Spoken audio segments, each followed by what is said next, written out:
እግራችሁ ተሰብሮ እያነከሳችሁ ከሆነ የትኛውን ሴንቴንስ ትጠቀማላችሁ? ኤ አይ ብሮክ ማይ ሌግስ ይላል። ሁለተኛው ደግሞ አይ ሃቭ ብሮከን ማይ ሌግስ ይላል። መልሱ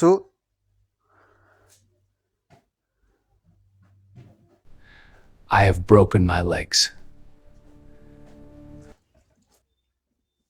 እሺ ለምን አይ ሃቭ ብሮከን እንደሆነ ስናይ ለምሳሌ አይ ብሮክ ማይ ሌግስ የሚለውን ሴንቴንስ ስናይ ዴድ ኢንድድ የሆነ ፓስት አክሽንን የሚያሳየም ማለት ነው። አሁን ውጤቱን አሁን ላይ አናየውም ማለት ነው። ለምሳሌ ሃቭ ብሮከን ማይ ሌግስ ደግሞ የሚለውን ስናይ ሪዛልቱ ምንድን ነው? ማነከሱ ማለት ነው። ሪዛልት ኢዝ ሊምፒንግ ሶ ኢት ኢዝ ኖት ዲድ ኢንድድ ፓስት ነው ማለት ነው። ዲድ ኢንድድ ፓስት እንዳይሆን ያደረገው ምንድን ነው? እያነከስን መሆኑ ዲድ ኢንድድ ፓስት እንዳይሆን ያደርገዋል። ስለዚህ መልሳችን አይ ሃቭ ብሮከን ማይ ሌግስ ሆነ ማለት ነው።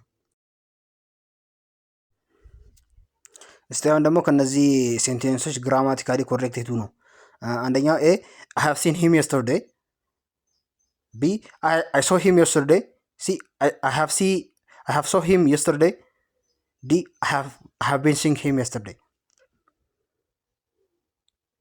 የትኛው ነው መልሱ? I saw him yesterday. ኤ ማይሆንበት ምክንያት አይ ሃቭ ሲን ሂም የስተርዴይ ነው የሚለው። ስለዚህ ፕሬዘንት ፐርፌክት ጋር ስፔሲፊክ ታይም አንጠቀም። የስተርዴይ፣ ላስት መንዝ፣ ላስት ይር እንደዚህ አይነት ወርዶችን አንጠቀም ማለት ነው። ሲንስ ኤንድ ፎርን ነው ልንጠቀም የምንችለው ማለት ነው።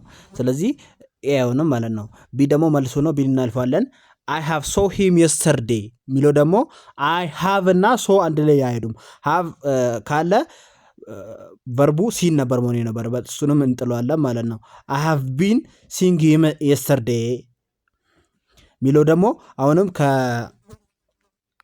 ከፕሬዘንት ፐርፌክት ኮንቲኒዩስ ቴንስ ጋር ምንድን ነው የምንጠቀመው?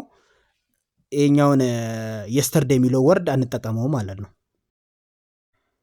እናንተ ደግሞ ኮመንት ሴክሽን ላይ ይችን ተመልሱልኝ ያላችሁ ማለት ነው።